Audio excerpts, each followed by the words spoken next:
The Road to War. Written and narrated by John Miro.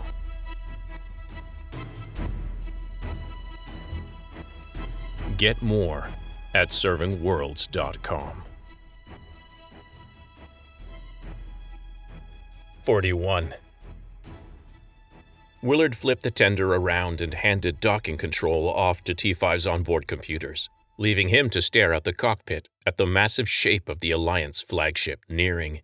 As soon as the tender had clamped herself onto the massive ship's airlock, he stood, triggered the door into the passenger compartment, slung a weapon, and joined the others waiting to depart.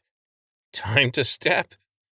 Food and water, and rest, had Willard, Padalecki, and even Lee feeling better despite the reeling events they'd just witnessed. Bowen, no longer in life-threatening danger but out of commission, was napping with the 3 comatose Wielder patients.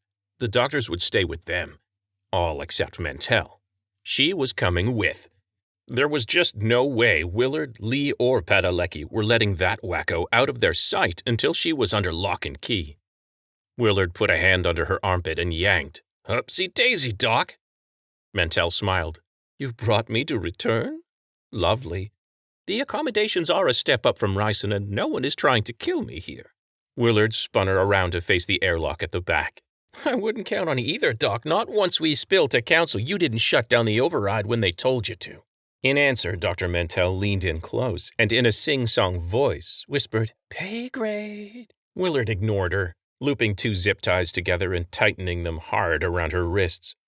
The kid with glasses and the stab wound in his shoulder, Dr. Kincaid, was working hard to keep Tubby and Red's minds off the furball the world had just coughed up on them.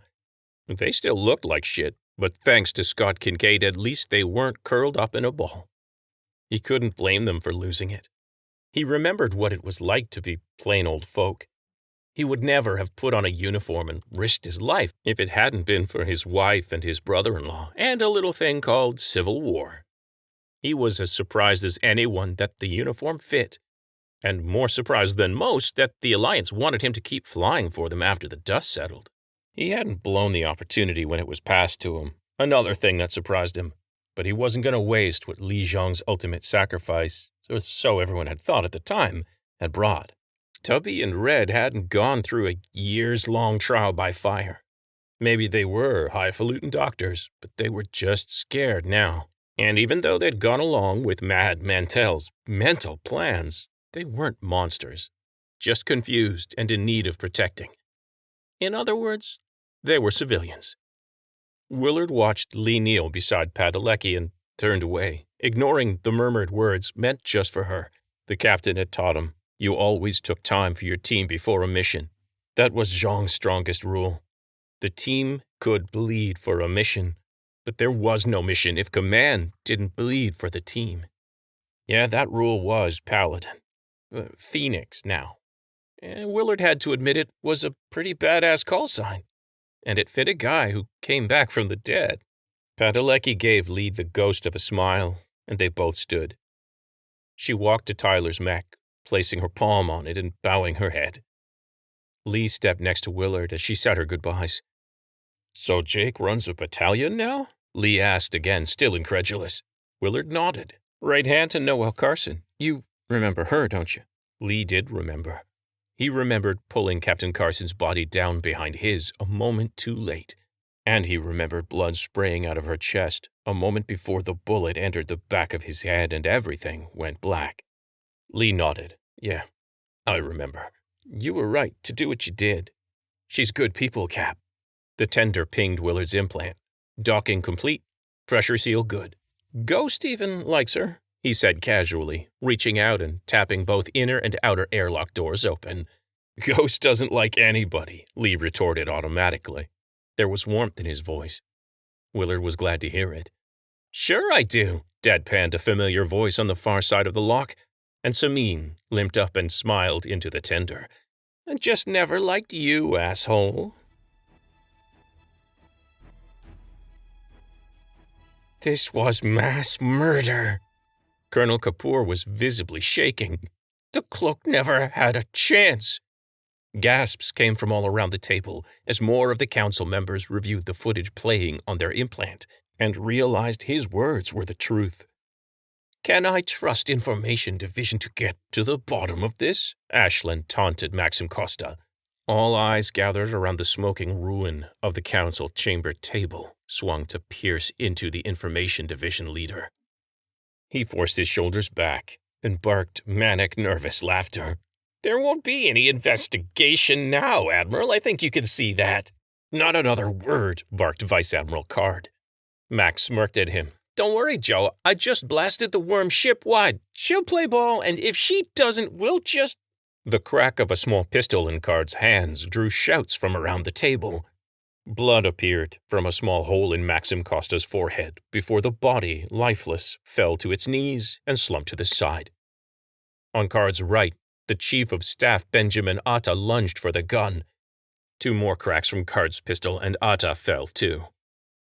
Ashlan and several other counselors were all running towards Card before the last shot ran out.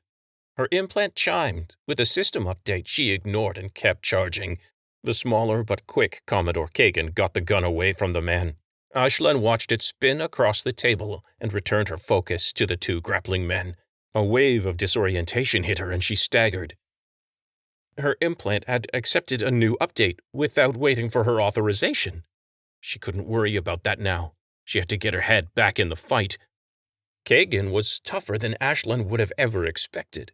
A kick to Card's thigh put him off balance, and Kagan was winding up for a powerful backhand.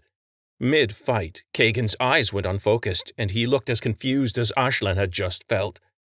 Card took advantage of the momentary confusion and countered with a savage kick to the side of Kagan's head.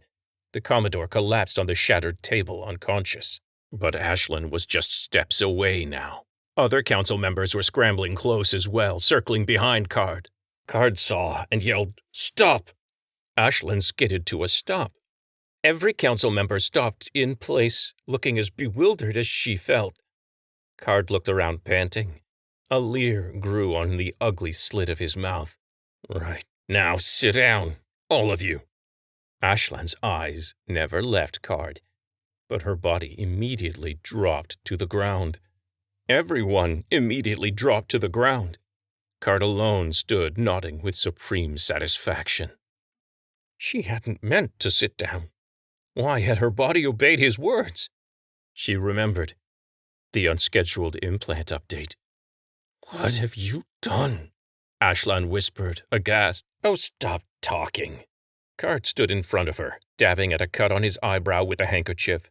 "What have we done? We simply put you in your place, Admiral. We needed order. This fleet needed order. The entire human race needs order." He raised his hands into the air. "And we, the loyal sons of Earth, we will give it to them." You have been listening to Reach, The Road to War. Written and narrated by John Miro. Music, All This, by Kevin MacLeod at Incompetech.com. Hear more of the story at servingworlds.com. Thank you for listening.